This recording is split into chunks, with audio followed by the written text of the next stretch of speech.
Okay, well, we're back with another live feed, so I hope some of you are going to be tuning in. If you watched the last presidential debate, and I'm sure you did, you probably saw in the end that Donald Trump said that he's not going to necessarily accept the results of the election, and this is because the election is rigged.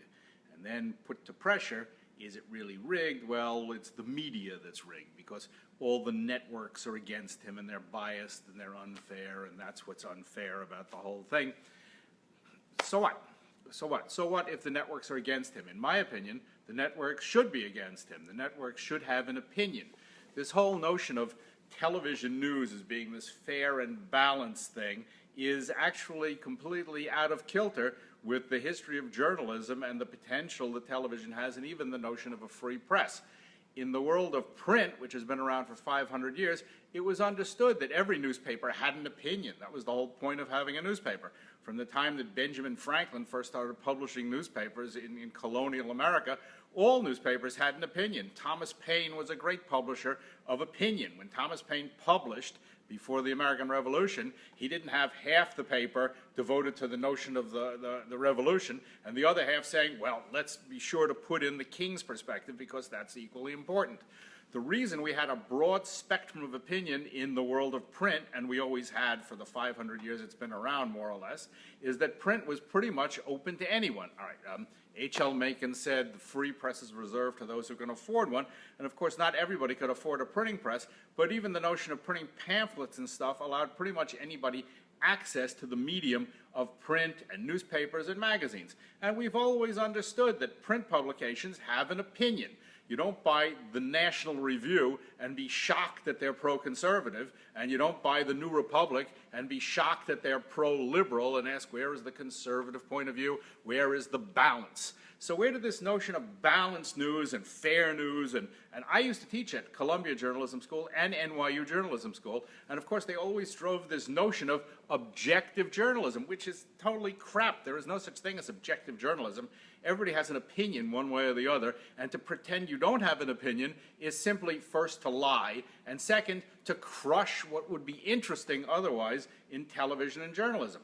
The notion of non-biased journalism news is that there were, when television first began, it was broadcast through the air, there were only 3 networks because there was only room in the spectrum to have 3 networks. That's all the space there was.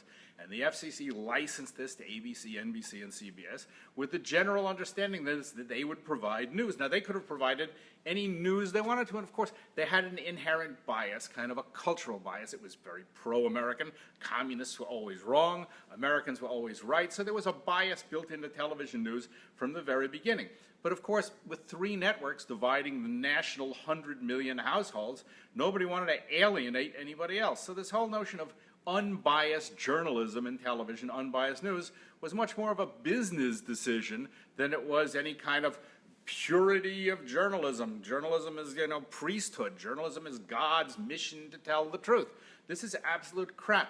Well, what evolved over time was what I would call oatmeal journalism, oatmeal television. Nobody takes a point of view. Nobody takes a perspective. Everybody is as equal as everybody else. Everything is all valid. No one on television news will come out and say Donald Trump is an idiot, which I think he is, but that's a fair thing to say. And if they attack Trump too much, then they'll all complain NBC is against CBS, the liberal channel, stuff like that. So what? In the history of newspapers, everybody knew what perspective a newspaper took. We all know the New York Post, even though it's written for a 3-year-old, has a certain political perspective, and the Daily News has another political perspective, and the New York Times also has, it happens to be an intelligent perspective, but it has another political perspective. So why should we pretend that there's a sense of balance? In fact, this whole notion of oatmeal journalism, nothing, no taste, completely insipid, fair and balanced, is destructive in many ways. When it comes to significant large issues like global warming, the insanity that television news gives half the news to global warming and the other half to the idea that, well, it may not be happening. And in fact, if you look at the debates so far, which are essentially run by television networks, they don't touch global warming at all. And how come? Because they don't want to alienate that percentage of their viewership that might find that question particularly annoying when, of course, those people all believe it's a big myth and a big fraud. So oatmeal television oatmeal journalism is destructive. And this whole notion that they teach in journalism schools, and I have the pride of having been thrown out of both Columbia Journalism School and NYU Journalism School for teaching there because of what I told the students, this oatmeal journalism is idiotic. It's boring, it's insipid, and it doesn't do anybody any good. Television news should have an edge, particularly now when there are so many networks because the cable has opened the thing up. And of course, MSNBC is now the liberal channel, and Fox is the conservative channel. And what really made me think about this, what struck me as the height of chutzpah and the height of temerity, was that in today's New York Times, there's an article that says, was that presidential debate a pitch for an edgy Trump channel? Well, you know, I think most people think that this guy is launching his own television channel, and of course he'll make a fortune out of doing it.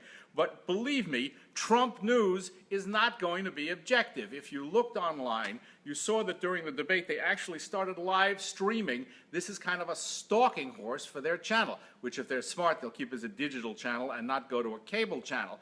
But if you looked at their channel, there is not a scintilla of an idea of balanced or honest journalism or fair journalism. They have a political perspective, they have an agenda, and that's very healthy.